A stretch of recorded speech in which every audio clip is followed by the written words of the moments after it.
C'est devenu le nouvel Eldorado des créateurs de contenu. Le podcast n'a jamais aussi bien fonctionné et c'est encore possible de s'y faire une place facilement et surtout de pouvoir échanger plus longuement avec d'autres personnes qui partagent la même passion que toi. Par contre, c'est hyper chaud à mettre en place de façon régulière et sans que ça vienne à te demander 3 heures de préparation au préalable.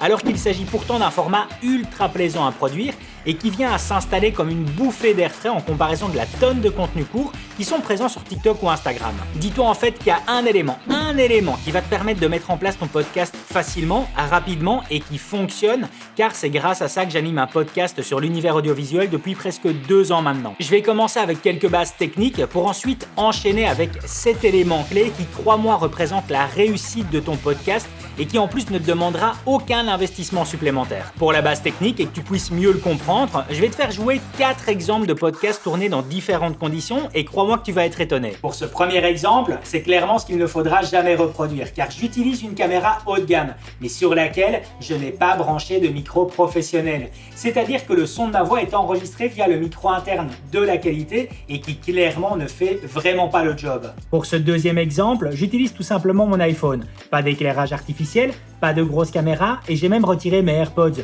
pour que tu puisses entendre le son directement enregistré depuis l'iPhone. Dans ce troisième exemple, j'utilise toujours l'iPhone pour me filmer, mais je suis venu rajouter un petit micro entrée de gamme de façon à donner un audio de meilleure qualité. Pour le dernier exemple, je suis dans la configuration optimale. J'utilise une caméra haut de gamme sur laquelle est relié un micro professionnel, j'utilise de la lumière artificielle et j'ai même quelques animations titres qui viennent à renforcer le côté émission de mon podcast. Bon, comme tu l'auras compris avec ces 4 exemples, ta priorité technique, elle doit se faire sur la qualité de ton audio. C'est la base du podcast. Si tu utilises une caméra à 6000 balles dans un studio magnifique avec de l'éclairage professionnel mais que ton son est pourri, alors ton podcast il vaudra 0. Et par rapport à ça, mes exemples t'ont aussi montré que si t'as pas de micro à disposition, eh bien l'audio que tu peux enregistrer depuis ton smartphone est bien meilleur que celui du micro interne à une caméra. Ce qui est normal en fait, car ton smartphone va effectuer un traitement sur ton audio, ce que ne fait pas une caméra. Par contre, si tu sais ajouter un micro en plus à ton smartphone, ce sera encore bien mieux. Alors je te parle de smartphone, mais c'est aussi valable pour ta caméra si tu utilises une caméra. Le micro le plus polyvalent que je peux te conseiller pour du podcast, c'est ce Zoom H1.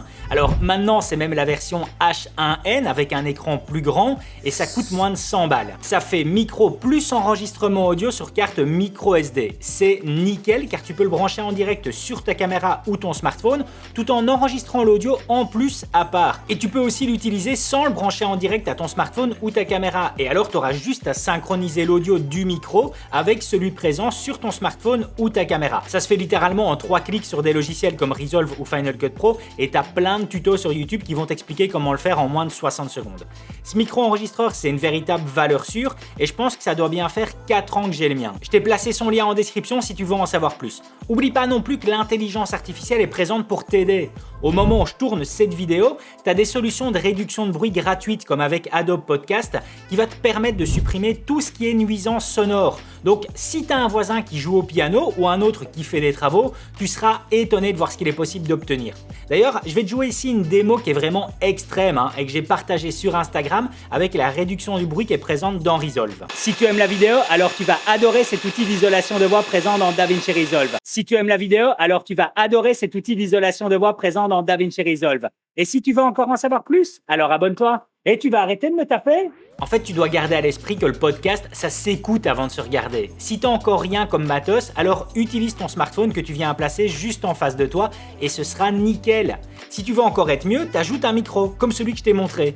Et puis seulement tu commences à penser à une caméra et des lumières. C'est l'audio ta priorité et rien d'autre. Pour la mise en ligne de ton podcast, et si jamais c'est toujours pas l'élément clé. Honnêtement, j'espère t'empêcher de faire la même erreur que moi, mais j'y crois pas du tout, simplement car moi, on m'avait mis en garde et je l'ai quand même fait. Si tu vises du podcast 100% audio, donc sans version vidéo, passe par une plateforme de distribution payante. Il y en a tout plein. Moi, j'utilise Ocha, mais t'en as plein d'autres. La plateforme de distribution, elle va s'occuper de placer ton podcast sur Spotify, Google Podcast, Apple Podcast, bref, toutes les plateformes d'écoute de podcast. Le problème, c'est que si tu passes par une plateforme gratuite, il y a de fortes chances que ton podcast devienne leur propriété. Rassure-toi, il sera bien distribué, mais si ça vient à décoller, tu auras droit à que dalle d'un point de vue monétisation. En fait, c'est là-dessus, c'est comme ça qu'ils font leur beurre, et en plus, c'est hyper chaud si tu décides de transférer ton podcast sur une autre plateforme de distribution qui, elle, sera payante. Moi, c'est comme ça que j'ai perdu mon premier podcast. J'avais tenté un truc en mode solo, ça s'appelait Monsieur Caméra. D'ailleurs, si tu le recherches, c'est toujours présent, mais j'ai plus aucun accès dessus.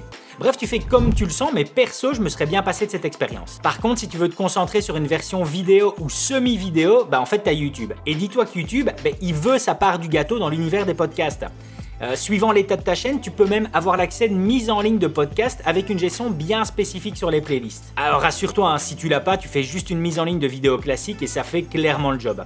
Je t'ai dit vidéo ou semi-vidéo car rien t'empêche d'avoir juste de l'audio avec comme image une simple photo ou miniature fixe. YouTube, ça s'écoute de plus en plus et le podcast se développe hyper bien dessus. L'avantage, c'est que tu auras aussi bien plus de découvrabilité sur YouTube que sur tout le reste. C'est un peu le défi des plateformes 100% podcast, c'est que si tu viens de nulle part, c'est très compliqué pour voir ton podcast de suggérer ou montrer à quelqu'un. Alors que sur YouTube, ça reste le moteur de recherche classique. Du coup, il y a plus de chances que ton podcast soit vu ou entendu et en plus, c'est gratuit tout en gardant la main dessus. Après, le top du top, c'est d'avoir les deux. Le podcast Moi que j'anime avec François de la chaîne Explique-moi encore, c'est distribué sur YouTube ainsi que sur toutes les plateformes d'écoute. Mon troisième conseil, et qui est toujours pas l'élément clé, c'est de venir habiller le montage vidéo de ton podcast. Ça va venir renforcer son côté émission. Si ton contenu est bon, et crois-moi que c'est vraiment le plus important, le fait de l'habiller va venir renforcer l'envie du spectateur à vouloir voir un nouvel épisode. Si tu disposes dès le début d'une bonne mise en forme, ça va te permettre de placer l'idée du rendez-vous à ne pas manquer. Par contre, ne perds pas trop de temps pour cette mise en forme. C'est mieux d'avoir plus de temps pour réfléchir au sujet du podcast plutôt que de consacrer 3 heures à l'habillage d'une vidéo dont le sujet raconte du vent. Moi par exemple, j'utilise Motion VFX qui est d'ailleurs le sponsor de cette vidéo. C'est une plateforme de plugins pour logiciels vidéo et ils viennent de sortir M-Podcast pour DaVinci Resolve et Final Cut Pro qui est ultra simple à utiliser. C'est vraiment du glisser-déposer, ça va te permettre de faire un habillage en 2 minutes au rendu hyper pro. T'as des transitions, des animations, des intros, des titres et le tout dans un look 100% podcast. Quand j'ai vu que c'était enfin dispo pour Resolve, j'ai direct sauté dessus car honnêtement, moi je me vois pas passer 3 heures sur de l'habillage vidéo. Et d'ailleurs, c'est pas le cas. Si tu regardes tous les précédents épisodes de Split Screen, ils sont bruts car j'avais tout simplement pas le temps.